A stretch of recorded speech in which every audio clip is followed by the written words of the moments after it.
CISF cyclothon વીરોનું ભવ્ય સ્વાગત કરાયું।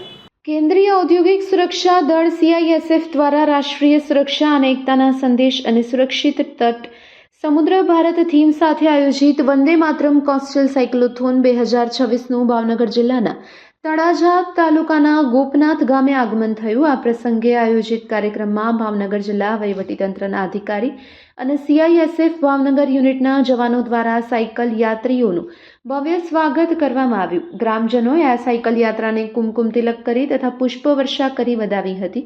ગોપનાથ ખાતે આયોજિત કાર્યક્રમમાં જિલ્લા યુવા વિકાસ અધિકારી તથા જિલ્લા શિક્ષણ અધિકારી કચેરી દ્વારા દેશભક્તિના ગીતો, વંદે માતરમ, ભવતુ ભારતમ સહિતના ગીત પર સ્થાનિક કલાકારો દ્વારા સાંસ્કૃતિક કાર્યક્રમ પ્રસ્તુત કરવામાં આવ્યા હતા। આ દેશભક્તિના સાંસ્કૃતિક કાર્યક્રમથી વાતાવરણમાં જોશ અને ઉર્જાનો સંચાર થયો અને ઉપસ્થિત સૌ કોઈના મન મોહી લીધા હતા।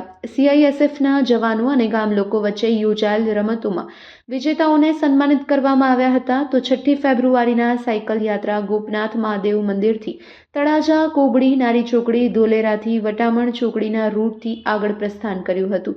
આ તકે ગૌતમભાઈ ચૌહાણે જણાવ્યું કે પશ્ચિમ કિનારાની સાયકલ યાત્રાની ટીમે 28 જાન્યુઆરીએ કચ્છના ઐતિહાસિક લખપત કિલ્લાથી પ્રસ્થાન કર્યું। આશરે 6500 કિલોમીટર લાંબી આ યાત્રા 22 ફેબ્રુઆરીએ કેરળના કોચી ખાતે સંપન્ન થશે। આ યાત્રામાં 50% જેટલી મહિલા સાયકલવીરની ભાગીદારીએ નારી શક્તિનું ઉત્કૃષ્ટ ઉદાહરણ પૂરું પાડ્યું છે।